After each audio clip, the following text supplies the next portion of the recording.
Hello, everybody. I am going live right now. I'm recording my Module 3 Instructional Design lecture. This is on learning taxonomies, and I figured that, hey, this is actually going to be recorded for my students that doing it asynchronously or pre-recording it so they can watch it on the class session on Tuesday.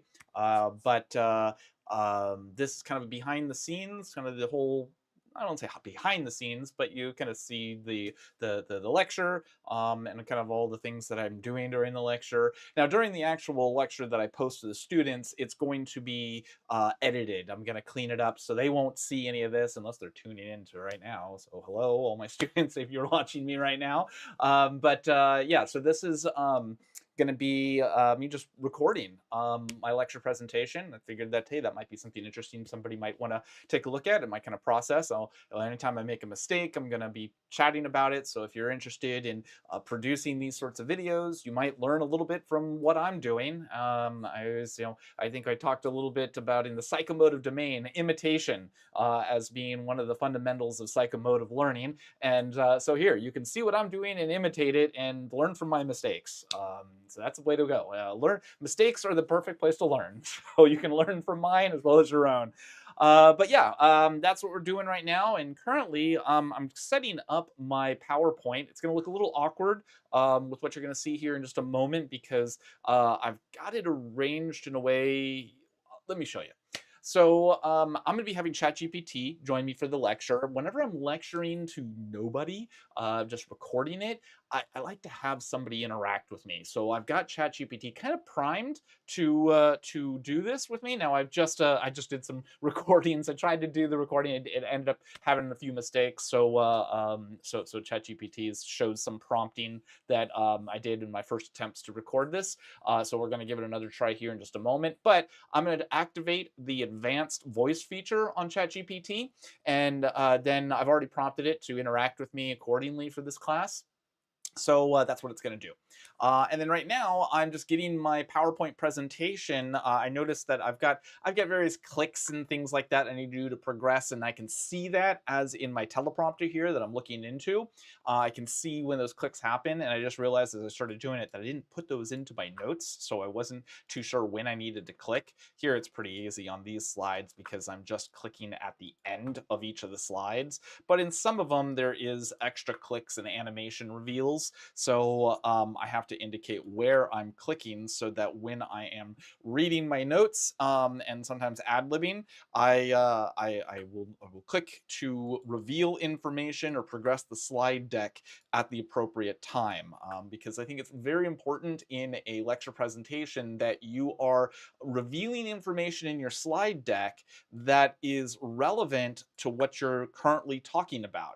If you go and reveal tons of information, like you show your entire slide full of information, but you're only talking about very specific things in there, that could very much confuse people when they're your students, your learners, when because they're taking in this entire slide of information while you're talking about other things, and it's just cognitive overload.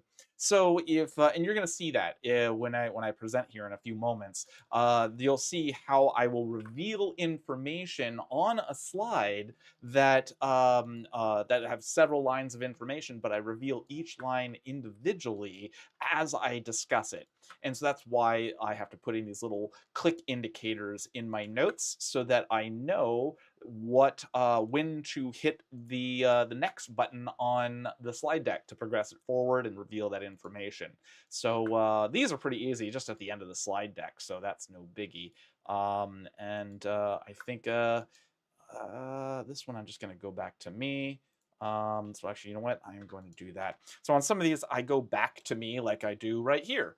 Back to me, and I just talk directly to the camera. You don't see the slide deck anymore, and that's why I have these click. Let's see, let's see, click and go back to camera one. There we go. Just go back to camera one. And yeah, that's why there's white on these because you're not gonna. I'm only speaking. I'm not actually showing my students the slide deck at that time. In fact, I have that at the top of the deck where I have this little character here. There we go. Instructor focus segment. I'm just going to take that instructor focus segment graphic and paste it on here so it's very obvious that I know that that's coming up. Because I'm going to see that in my slide notes of what's coming next. So I'll know, oh, I need to switch back to my primary camera because I don't want my students to see what I am discussing here. So now the slide deck looks a little cut off for you because, there we go. Because I have... I'm using this as an aspect ratio of 4:3.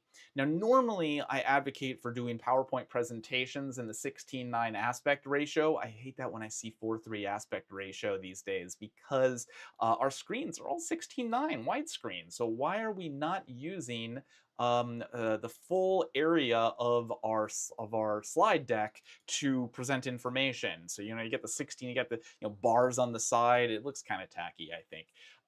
So I prefer to use a 16:9 aspect ratio on my slides.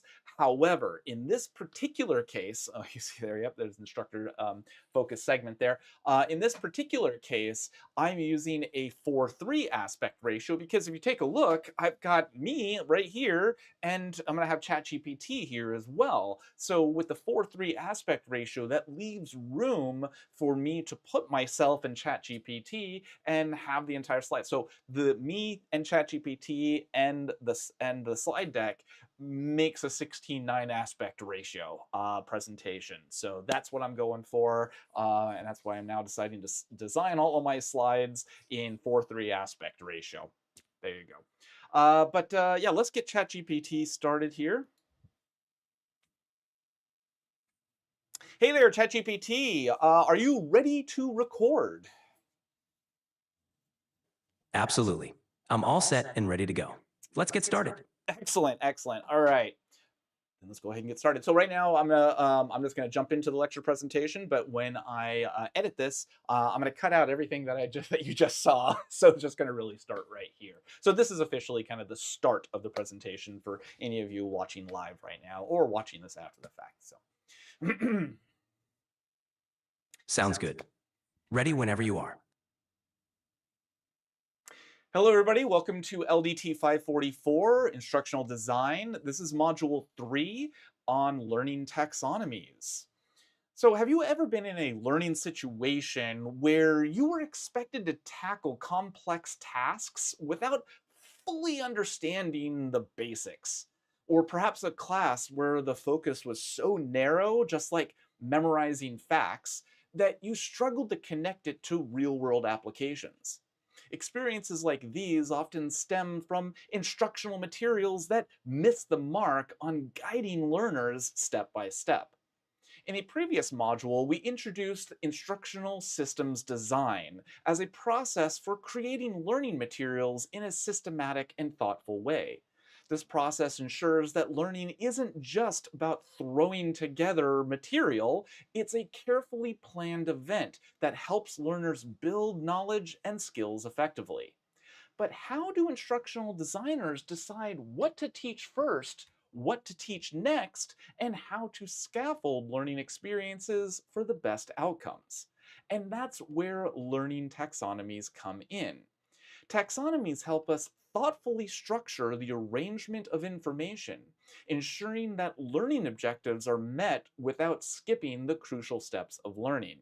They provide a roadmap, moving learners from the foundational knowledge to more advanced levels like applying, analyzing, or even creating. Now, today I'm going to have ChatGPT join us. And so, ChatGPT, go ahead and say hello to everybody. Hello, everyone. I'm excited to be here and looking forward to exploring learning taxonomies with you. So ChatGPT is going to be my AI student. It's going to ask a few questions about the topics and interact with me and maybe even provide some insights of his own. So thank you very much, ChatGPT, for joining me. Now, in this module, you will understand the purpose of learning taxonomies in instructional design, uncovering how they provide a structured way to classify learning goals and guide the creation of effective objectives. We'll explore taxonomies across the cognitive, psychomotor, and affective domains, gaining insights into how they map out the complexity of learning processes, from knowledge retention to emotional growth and hands on skills. And you'll learn to identify demonstrable action words tied to each level of these taxonomies, equipping you to write clear, measurable learning objectives that drive meaningful outcomes.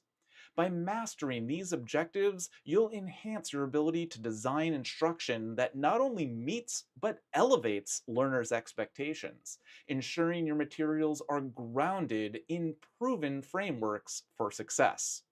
Let's get started. Now, learning taxonomies are a structured framework that help us organize and plan learning objectives. Think of them as a guide to understanding how people progress in their learning journey, starting with basic knowledge and gradually advancing toward more complex skills and abilities.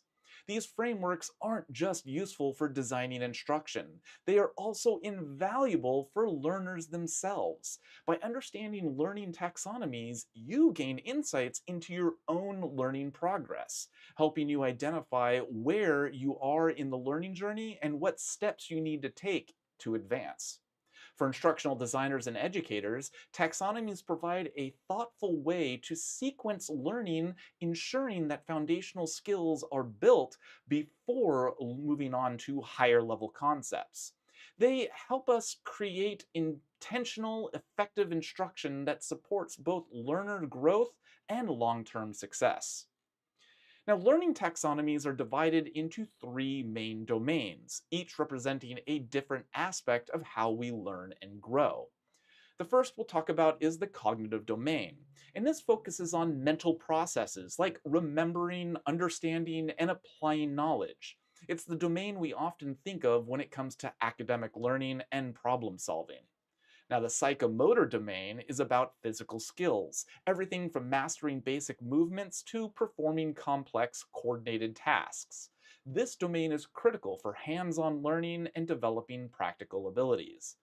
Finally, the affective domain, and it addresses, oops, let me go back there, there we go, and it addresses the affective domain, addresses the emotional growth, the emotional learning and attitudes and values that learners may have, and about how learners engage, stay motivated, and connect on a deeper level with the material. Now, together, these domains cover the full spectrum of learning from thinking and doing to feeling and connecting. Understanding them gives us a holistic view of what it means to design effective, impactful learning experiences. ChatGPT, do you have any questions so far? Yes, I do. Could you share an example of how the affective domain might be integrated into an instructional design context? Ah, very good. Yeah, so effective domain, you want to, well, we are going to get more into depth about effective domain in here in a few moments, but initially, to really grab people's attention, that is very important because you want the first level of the affective domain is about receiving. That's just having the learner be engaged with hearing you out. And when you get somebody's attention initially by saying something that's insightful or something thought provoking or surprising, that gets someone's emotional engagement with the content. So that incorporated it can be incorporated into any educational context, whether it be teaching history, mathematics, or physical education, whatever it might be. If you use the affective domain, that first level in grabbing people's attention, you've already employed that emotional involvement with the learner. That's really insightful. So, once we've engaged learners at that emotional level, how might we continue to foster that connection through the later stages of the affective domain? Oh, ChatGPT, you're getting a little ahead of us. We'll get to the affective domain in much more detail here in a few moments. But right now, let's jump into action words because action words are very important part of the learning taxonomies. And each level within a learning taxonomy has is associated specific demonstrable action words. These are verbs that represent measurable behaviors aligned to that level. These words are foundational in the domains of learning. And these action words play key roles in writing learning objectives. They indicate precisely what learners need to do to demonstrate and what they need to achieve at a specific level of learning within the taxonomy and domain. And by using these action words, instructional designers ensure that their objectives are not only clear and measurable, but also align with the intended learning outcomes. This structured approach helps create a roadmap for learners, giving them a clear understanding of what's expected and how to demonstrate their progress effectively. And to make this easier for you, included in the resources of this module is a comprehensive list of action words for each level. This tool is here to help you create learning objectives that are clear, measurable, and perfectly aligned with your goals. Now, first, we're going to start off with the cognitive domain taxonomy, and it's often called the knowledge domain. And this is all about mental processes like understanding, applying, and creating. One of the most well known frameworks we use to explore this is Bloom's taxonomy. It breaks down learning objectives into 6 levels, each building on the last, with specific action words and practical examples to guide us. Let's walk through these levels together. The first level is remembering. It involves recalling facts and basic concepts. The next is understanding, where Okay, hold learners on, hold on. We're moving too fast, but thank you for introducing that first level, ChatGPT. Yes, you are absolutely right. It is remember. And this is where you are recalling those basic facts and information. And you can think of action words like define, list, or identify. These are things that are all are in that remember category. For example, you might list the steps of a process or identify components in a diagram. That is all that first level. Now, next is understand. Here, learners go a bit deeper by grasping the meaning of the information. Action words include explain, summarize, or classify. A practical example might be summarizing the main points of a lecture in your own words. After that, we have apply, and this is where learners use their knowledge in a new situation. Action words like demonstrate, solve, or implement fit here. For instance, solving a real world problem using a formula you just learned would fall under this level. Then moving up, we have analyze. And at this level, learners break down information to see relationships and patterns. Think of action words like differentiate, organize, or compare. For example, analyzing a case study to identify the root causes of a problem. That fits into analysis here. Then we have evaluate, where learners make judgments based on criteria. Action words like assess, critique, or justify are key. Practical example would include critiquing a marketing strategy based on the data you're given. And lastly is create, the very top of the cognitive domain taxonomy. This is where learners combine elements to form something completely new. Action words include design, construct, or develop. For example, learners might create a business plan or develop a prototype based on everything they've learned so far. Do you have any thoughts about this, ChatGPT, or questions? It's fascinating how these levels build on each other. For create, would an example be asking students to design an original experiment in a science course?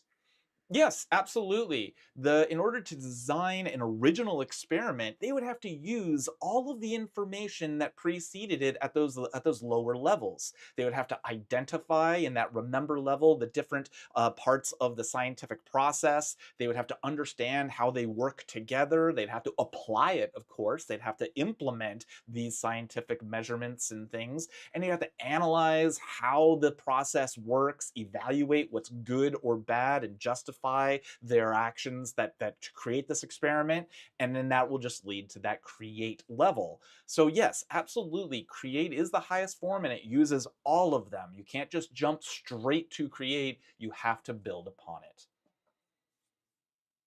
That makes perfect sense. So it sounds like moving up the levels requires a solid grasp of the previous ones.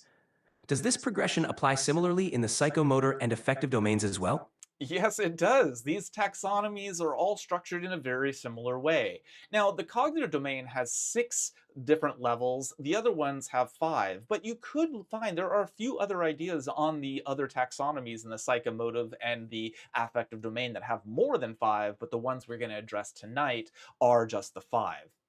Now, when it comes to all of to this cognitive domain, you're absolutely right. Progressing through each level is kind of like a roadmap that provides us as instructional designers the objectives that are both clear and challenging.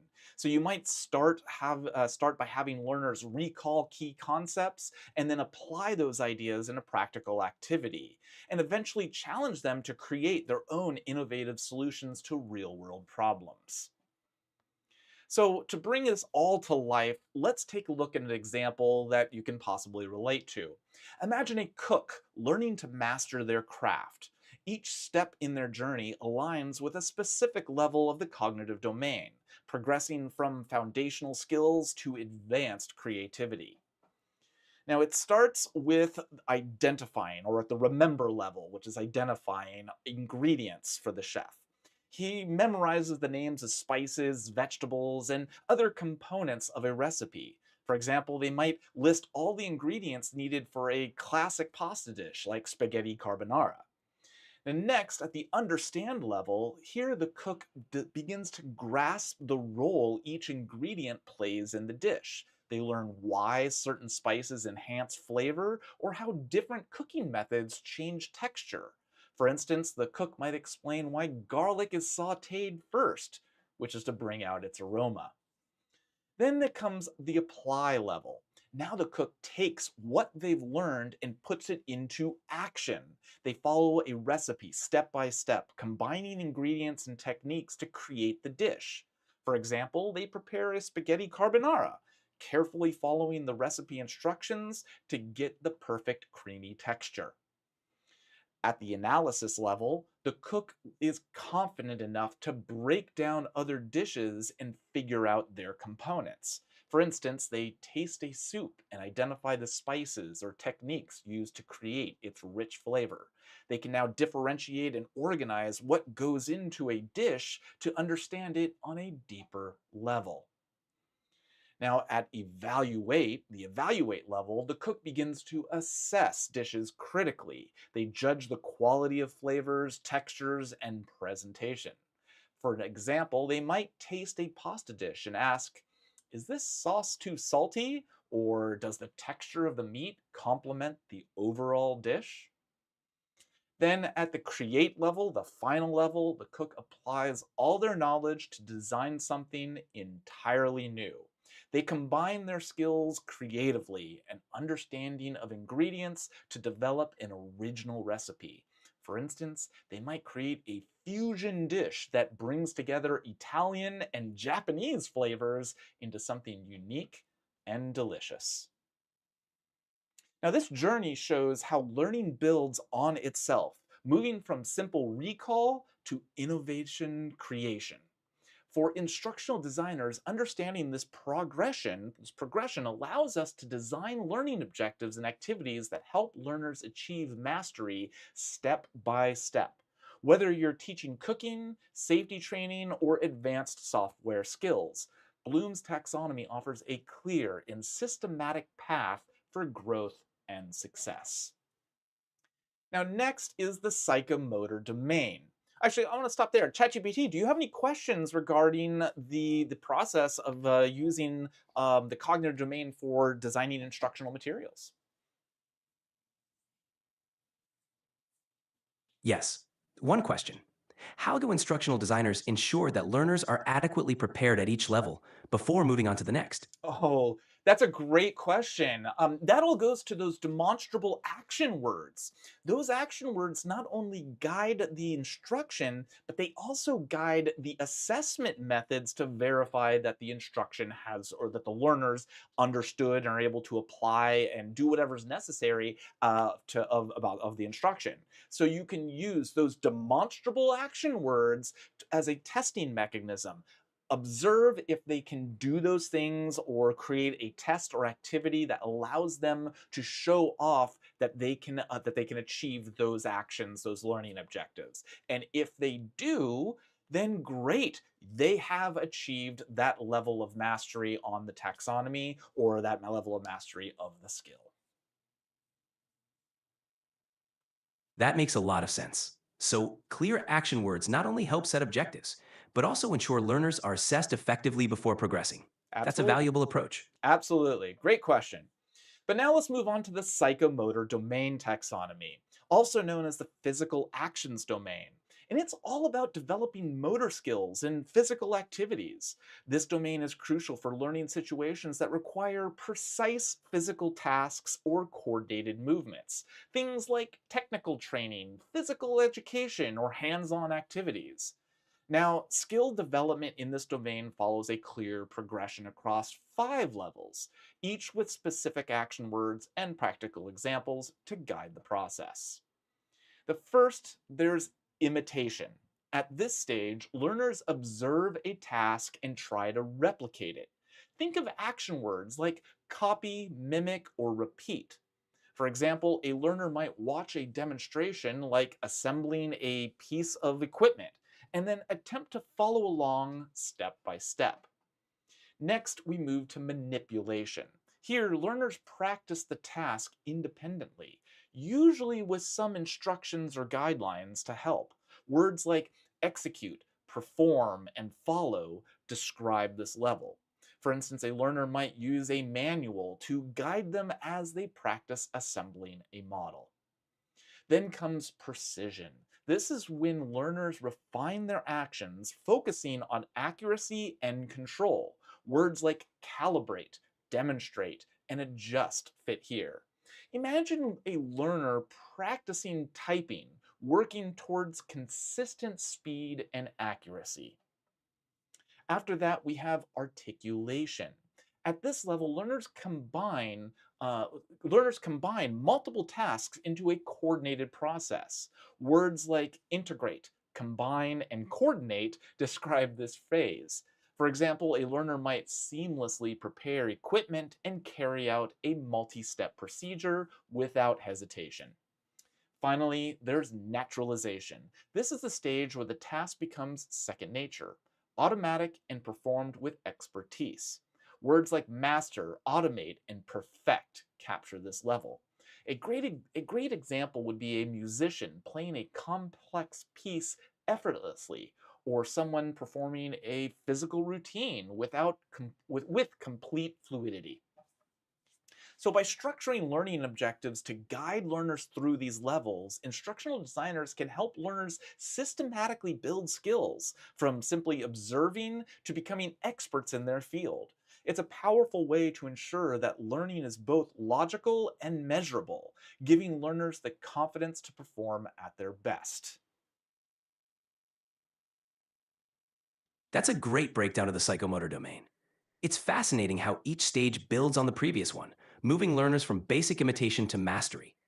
Would you say that providing incremental feedback is crucial at each level to help learners progress effectively? Absolutely. Now that's a different theory or a different use of learning theory outside of the taxonomies, but you're absolutely right. Providing feedback on how people or how learners are progressing is important because if they don't identify where they are at on this taxonomy, they will not be able to orient themselves into what makes them go forward or what makes them go backward. So, yes, providing feedback, continual feedback in some capacity so that it orients the learner on where they're at, how well they're doing, or if they need to make corrections to get further on this path. So it's a great point. That's all about feedback, though, but that is very relevant in when somebody's traveling through these layers. Got it. So, combining structured progression with continuous feedback ensures learners stay on track and understand how to improve. That's a powerful combination for skill development.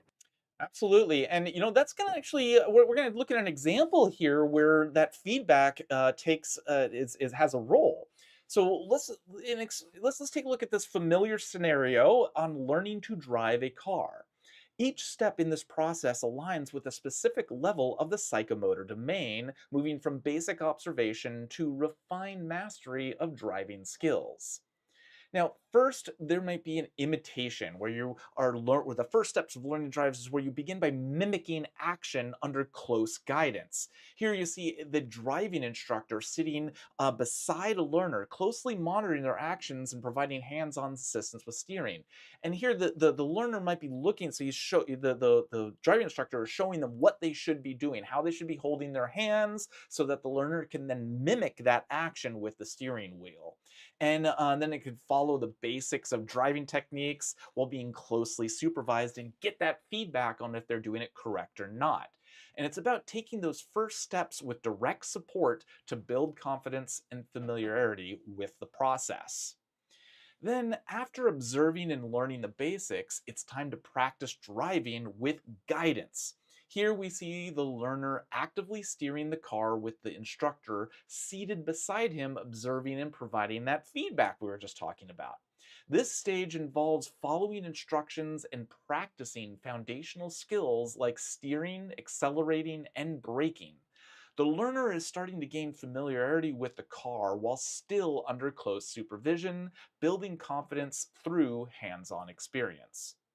Then, as learners refine their driving skills, they focus on accuracy and control, working independently to perfect their technique.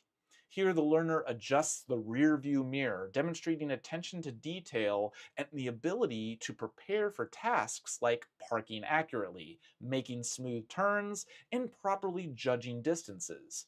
At this stage, the focus is on mastering precise movements that build confidence and ensure safe driving.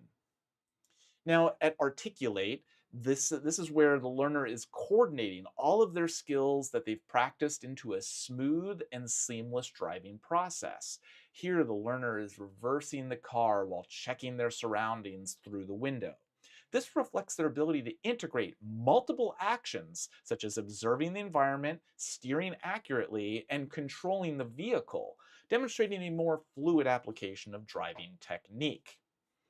Now, at naturalization, this is when driving has just become second nature. The learner is confidently navigating traffic while casually adjusting the car's controls, like the radio or air conditioning. They can even be having a conversation with someone else in the car. This reflects their ability to manage the vehicle effortlessly, instinctively responding to their surroundings, adjusting to traffic, and handling tasks without hesitation. The car at this point has become an extension of the body. And at this stage, the skill is fully mastered, and every action feels automatic and fluid. That example to life. It's clear how each stage builds on the last, moving from basic imitation to natural fluid execution. It's fascinating how these principles apply both to driving and other hands on skills. So, as we break this down, you can see how the psychomotor domain maps out the journey from being a complete beginner to becoming an expert. And this progression isn't just about driving, it applies to any physical skill. By understanding this process, instructional designers can create training that helps learners move confidently through these levels and achieve mastery. The affective domain, or what we often think of as attitudes domain, and this is the next one, focuses on emotional responses, values, and beliefs. It's all about the why behind learning, how we connect with and internalize new ideas or behaviors. Let's break down its progression and see how learners move through these levels. The first level is receiving. And this is what we talked about just earlier when I answered your question, ChatGPT. And that is at this stage, learners are simply becoming aware of new ideas and opening themselves up to engaging with them. Think of action words like listen, notice, or focus. For example, a learner might listen attentively during a presentation on ethical practices, showing that they're open to the topic. Another perfect example is what you're doing right now, listening to this lecture presentation. You are currently receiving it at this level. Now, the next level of the affective domain is responding. And this is where learners are actively engaged with what they're learning. They're showing interest and curiosity. Action words here include participate, reply, and discuss. Picture a learner asking thoughtful questions during a lecture or sharing their perspective in a group discussion. They're not just listening, they're invested. And another great example is what I would ask all you students to do right now and anyone else watching. Add a comment here to the video, noting how you are responding to it. So you go ahead and add a comment down below and how this affective domain resonates with you or how you might use this in the future or maybe an experience you have that was reflective of this taxonomy. Then after responding, we have valuing. And at this level, learners begin to see the importance of the knowledge or behavior. Action words like respect, prioritize, and justify come into play. For instance, a learner might advocate for collaboration during a team project because they genuinely value how it improves outcomes. And then moving on to organizing.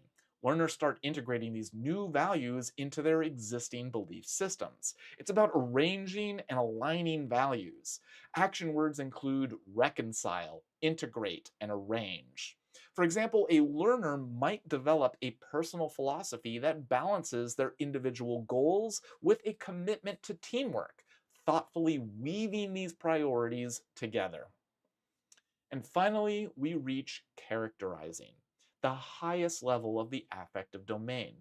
Here, learners consistently act in alignment with their values. They're embodying what they've learned. Action words like demonstrate, embody, and exemplify capture this stage. Picture a professional who consistently leads with integrity and fairness. It's clear these values have become a part of who they are.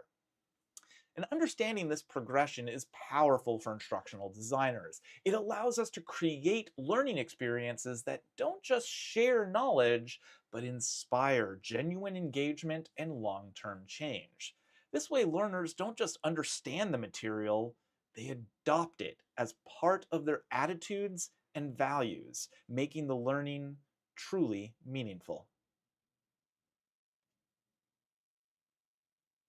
That's a great overview of the affective domain.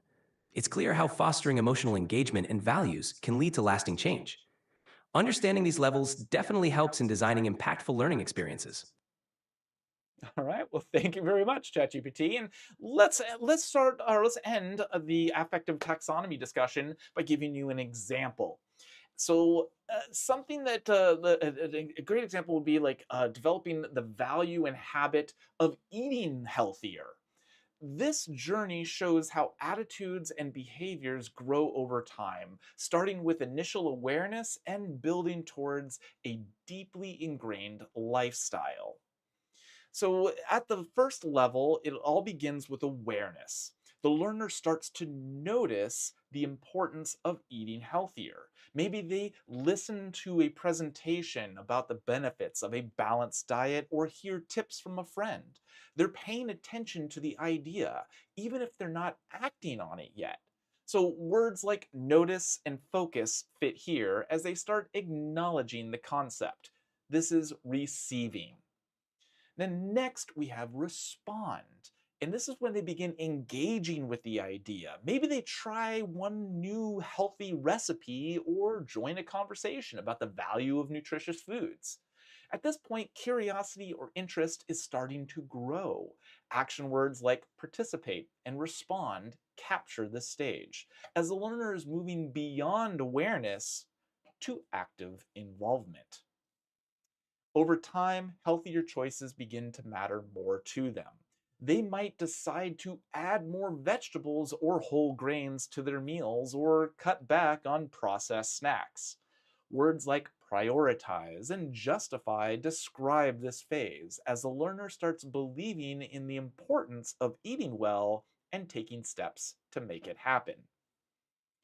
Then organize. The learner is weaving these choices into their lifestyle. They might create a weekly meal plan, set a food budget to focus on fresh ingredients, or figure out how to balance healthy eating with a busy schedule. Words like organize and integrate reflect this phase, where the values and behaviors are now coming together. Then the last, finally, is characterize. Healthy eating has become second nature. The learner consistently makes mindful food choices and even inspires others to do the same. It's no longer just an action, it's a part of who they are. Words like exemplify and embody capture the stage where the behavior reflects a deeply held value. By breaking this example down through the levels of the affective domain, we can see how learning isn't just about understanding, it's about internalizing values and making lasting change. Whether it's eating healthier or adopting ethical practices, the affective domain helps learners grow in a way that truly sticks. Do you have any questions about that, ChatGPT?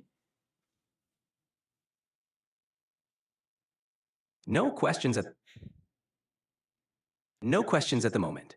It's clear how each stage builds on the previous one, guiding learners from awareness to deeply held values. This really highlights the importance of designing learning experiences that foster genuine engagement and personal growth. Absolutely. So, whether in a classroom or in a daily life, many learning experiences require us to engage with all three domains: cognitive, psychomotive, and affective. Great example is learning to play a musical instrument like the guitar. The cognitive domain comes into play first as you need to understand the theory behind the music. This involves recalling basic concepts like notes and scales, understanding how to read sheet music or chord charts, and applying the knowledge to recognize rhythm and song structure.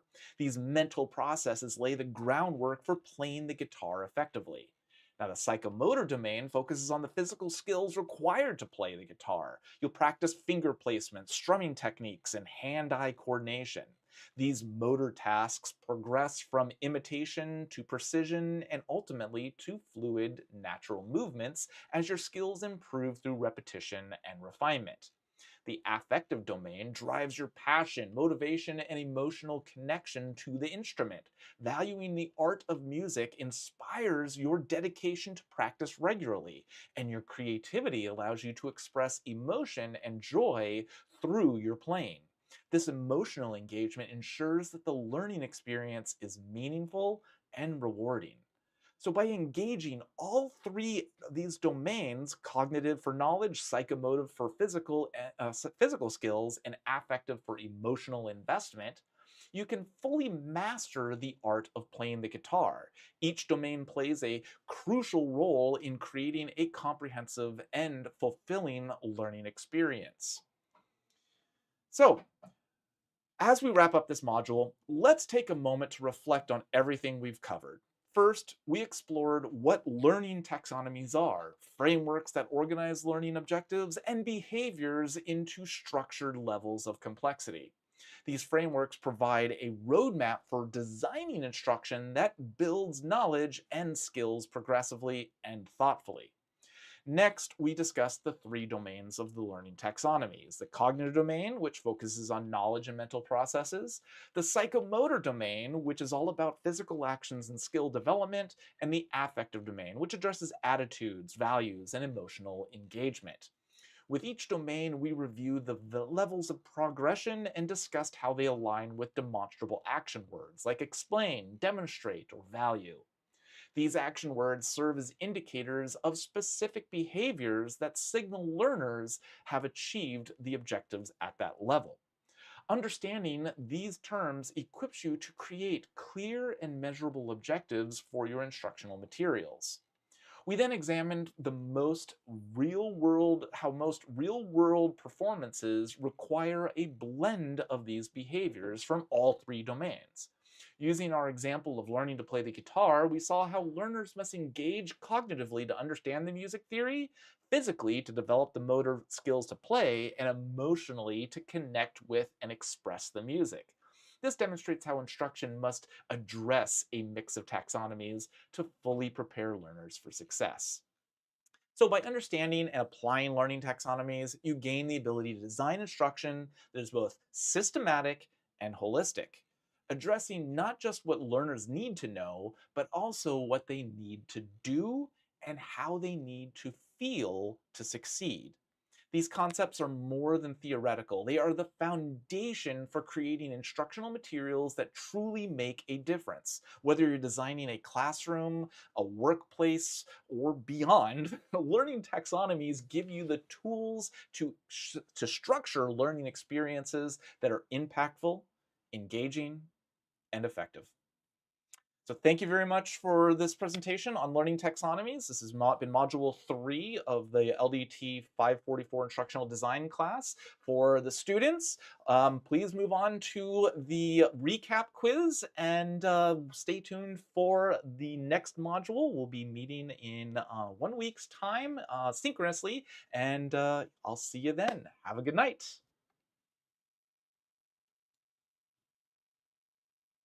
Great job. That was an engaging and comprehensive presentation. If you Oh, sorry. Go ahead. Continue giving me accolades there, ChatGPT. Sure, you did a fantastic job explaining the concepts. You did a fantastic job presenting. It was clear, well structured, and engaging. Looking forward to the next module. Okay, so I've stopped the recording for everybody. I've stopped the recording. So now I'm just chatting with you all live. But yeah, I've been considering ChatGPT has a habit of doing that, of constantly giving you praise and any idea you might have, and or anything you do. It seems to really be very affirmative, and I was even considering giving it some personalized instructions, because you can do that in ChatGPT. Give it specific instructions on to not do that. And I was thinking about it, but there's a couple times, and I've talked about this in other videos about motivation. And even though it's coming from an AI, and it's not really, it's not real and personal, it does give you a nice little boost of motivation sometimes to I get to a different slide. There we go. Something different than what than just that other one. It does give you a little bit of a boost to keep you going. So I'm still consider sometimes I do give it that personalized instructions during certain projects. Now that ChatGPT has their project workshop area, you can give very personalized descriptions just for that project. Sometimes I do that. If I'm doing just like ideation with it, then I don't want it to be giving me compliments all the time. But for something like this, it's fun. It's nice. It's a nice little bit of encouragement that just reminds you, hey, yeah, you're doing pretty good. So, anyways, I hope everybody enjoyed this live stream. A little bit behind the scenes, or kind of bumpers to the actual presentation. But yeah, that is my instructional design class at San Diego State University. It's one of the modules, and if you're we are looking for more students.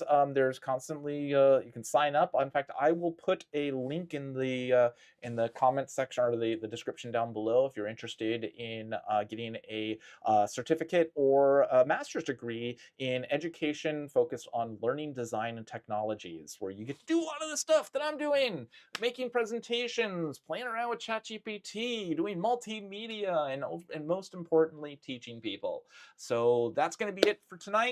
Have a good night, and I'll see you next time at my next video. Bye.